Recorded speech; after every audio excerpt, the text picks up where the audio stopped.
Make a joyful noise to the Lord, all the earth. Monday, 8th of December 2025.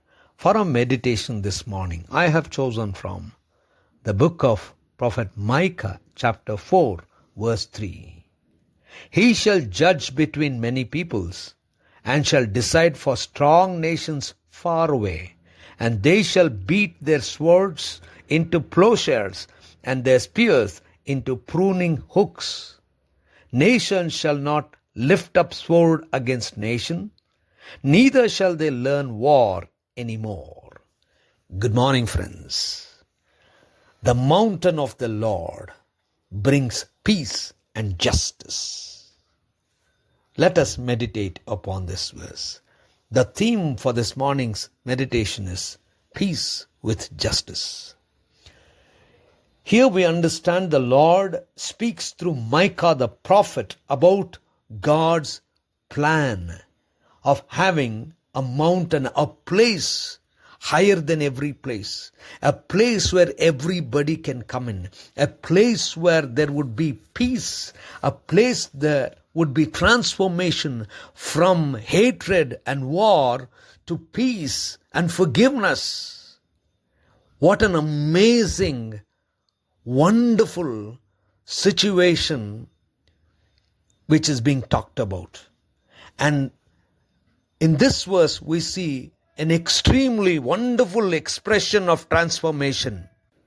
Transformation of weapons of destruction into tools of development. This can happen only through God and God's intervention. Transforming those weapons of destructions, the weapons which give us the power and authority to destruct somebody, to be violent, to enforce hatred, to show the power and authority of the strength that you have, to be transformed into a tool of development, a tool where it brings healing, nurture, and blessing.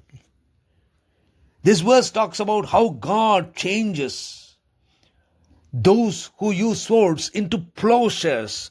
Plowshares, which is talking about giving wonderful food for nurture. Plowshares which will bring a lot of healing, that is bringing food to people who are hungry. And then it talks about how the Lord would change their spears into pruning hooks, totally from destruction to development, from hatred to peaceful dwelling together. And then the verse says, nations shall not lift up sword against nations, neither shall they learn war anymore. This is absolute peace, and it comes from God. And all of us who believe in our Lord should believe in dwelling together in peace and justice. War no more. Peace for all. Gracious God, our Heavenly Father, help us to understand. Help us to be transformed. In Christ's name we pray. Amen.